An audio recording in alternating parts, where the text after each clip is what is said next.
बदीन में रिपोर्ट कर रहा है अल्ताफ मरी। बदीन में 5 साल मासूम बाड़ी के पोलियो ज़ाहिर थी पियो। डॉक्टरन पारा पोलियो की तस्दीक। बदीन देह जंकी के रवासी अली मोहम्मद जुनेजो जे 5 साल मासूम न्याणी मायरा के पोलियो की तस्दीक। Ali Mohammad Junejo national press club Badin पहुंची दायो तो मूं doctor Salahuddin Khoso, doctor Ghulam Hussain Kumbhar, doctor Saifullah Burgari, doctor नाले चंगो रामू, डॉक्टर रज़ाक मेमण, डॉक्टर ज़हूर अब्बासी से बाड़ी जी इलाज लाए राब्तो किया, जिन डॉक्टरन पोलियो हुअण की तस्दीक कई है। अली मोहम्मद जुनेजो बुधायो तो आऊँ मजदूर तबके से ताल्लुक़ रखा तो मुझी न्याणी जे टेस्टन खां पोइ लाइ मूं वटि पैसा ना आहिनि जो आऊँ इलाज लाइ टेस्टूं कराए सघां।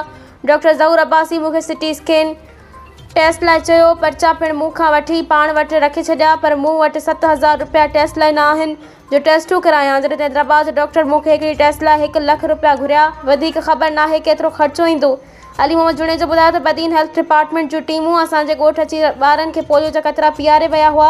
वक़्त जे हिसाब सां ॿारनि खे टिका पिण लॻाया विया आहिनि, पर पोइ बि मुंहिंजे ॿाड़ी खे पोलियो ज़ाहिर थियो आहे। ऐं ग़रीब मज़दूर माण्हू आहियां। इलाज लाइ आऊं बदीन जे वसवारनि खे ऐं DC बदीन खे अपील थो करियां त सरकारी सतह ते मुंहिंजी मासूम ॿाड़ी जो टेस्टूं कराए ॾिनियूं वञनि, जेके मुकमल इलाज कराए ॾिनो वञे त जीअं मासूम न्याणी जे मौज़ूरी वारी ज़िंदगी खां निजात मिली सघे ऐं न्याणी सिहतयाबी ज़िंदगी गुज़ारे सघे।